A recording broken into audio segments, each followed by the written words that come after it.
So finally, after being a fan of the show for the last like 4 seasons, I read the first book of the Pretty Little Liars series. And I guess my first impression thought is that like not very much happened in the first book. In equivalence to the show, all the events that took place within the first book are what takes place in the first episode of like the show. There was some more backstory in the first book, but yeah, I was really surprised that like not much at all happened in the whole first book. So in the show, they aged everyone up a couple of years. Um, the first like prologue chapter of the first book, they're in the seventh grade, and as I was reading it, I was like, yeah, they sound like seventh graders. And then it jumped ahead, so they were sophomores, and they still sounded like seventh graders. So then when they started talking about like semi-sexually explicit things and like swearing all the time, I was like, whoa, calm down. But I mean, I don't know, it just threw me off. And I mean, they're definitely written for teenagers, and they're not really like YA that like, usually I'll come to the defense of it and be like, oh, adults can read it too. Like, Pretty Little Liars is it's a little bit written for teenagers.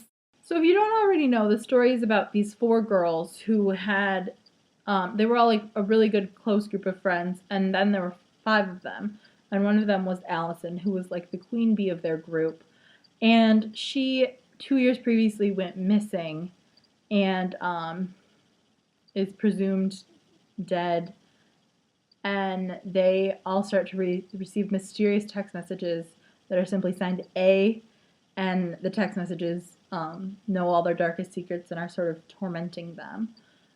So then they had kind of drifted apart since Allison had died, and or had gone missing, and the text messages kind of bring them back together as friends, and they have to solve these mysteries of what's happening. But really, there wasn't much of a mystery in this first book because, like I said, it didn't like cover that much. There's no murder yet. They're just it's almost like just all a lot of backstory, and then they each like start to receive the text messages, and it's not until the very end of the first book that you finally start to consider the whole Allison angle and her body's found.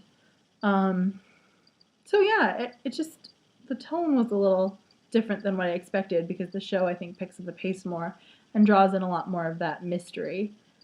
And again, this is a first impression. I don't know how the rest of the books are going to go yet, but yeah, there was a lack of mystery that I was looking for. And as I was reading through them, I just kept finding things that would like really annoy me about the way they were written. And I guess I would kind of want to tell you about those. The characters, like their mentality is definitely like teenagerish, like the way they think, but the way they act is like very adult, and it doesn't work right. One was that they were drinking all over the place, and they're all supposed to be like 15. And I mean, I get that's fine. I know kids drink, and there's one point where they're drinking like a glass of wine at one of their houses because the parents were like, we think it's fine if you drink in the house, which happens. Like, I get that some parents are like that, so that's fine. But they're going to bars and they're not getting ID'd or carded. It's not even like an issue. They're not like, oh, I snuck out my fake. They're just like walking into bars and ordering drinks. And I'm like, okay, no.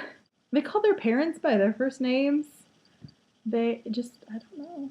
Some of the descriptions are just really like outlandish. The boys are all edible or described as like Abercrombie models. The part where they talk about the manhood woods where the trees all whisper sex secrets. Like just weird descriptions of things that I don't know.